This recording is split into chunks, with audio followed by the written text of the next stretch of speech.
Viewers, megastar Shakib খানের তাণ্ডব সিনেমায় নাকি ভিলেন হিসাবে আমিন খান থাকবে। হ্যাঁ ভিউয়ার্স, এই বিষয়টা আমি শুনতে পাচ্ছি অনেক জায়গা থেকেই। তো এটা কিন্তু সোশ্যাল মিডিয়ায় বলতেছে অনেকেই, মেগাস্টার শাকিব খানের নেক্সট সিনেমা তাণ্ডব সিনেমায় নাকি ভিলেন হিসাবে থাকবেন আমিন খান। তো ভিউয়ার্স, অবশ্যই তিনি থাকবেন নাকি থাকবেন না, ভক্তরা কি চাই, তো অবশ্যই এই বিষয়টা নিয়ে কথা বলবো। তো লাইক দিয়ে সম্পূর্ণ ভিডিওটা দেখতে থাকেন, চ্যানেলে নতুন হলে সাবস্ক্রাইব করবেন। তো চলেন ভিডিওটা শুরু করা যাক। ভিউয়ার্স, মেগাস্টার শাকিব খানের তাণ্ডব সিনেমায় ভিলেন হিসাবে কিন্তু আমিন খানকে শাকিব খানের কিছু ভক্তরা চাইছেন যে শাকিব খানের তাণ্ডব সিনেমায় ভিলেন হিসাবে আমিন খান থাকুক। আবার শাকিব খানের কিছু ভক্তরা চাইছেন না যে আমিন খান ভিলেন হিসাবে না থাকুক। তো আবার শাকিব খানের ভক্তরা কিন্তু চাইছেন যে শাকিব খানের তাণ্ডব সিনেমায় তামিল ইন্ডাস্ট্রি থেকে ভিলেন নেওয়া হোক। আর ভিউয়ার্স, এখন যে পরিস্থিতি, ইন্ডিয়া থেকে কিন্তু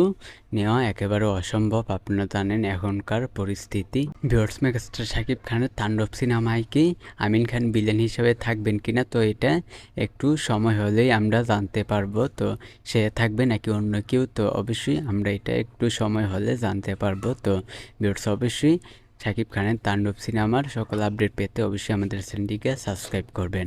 আজকের ভিডিও এই পর্যন্ত, পরের ভিডিওর জন্য সবাই অপেক্ষা করতে থাকেন।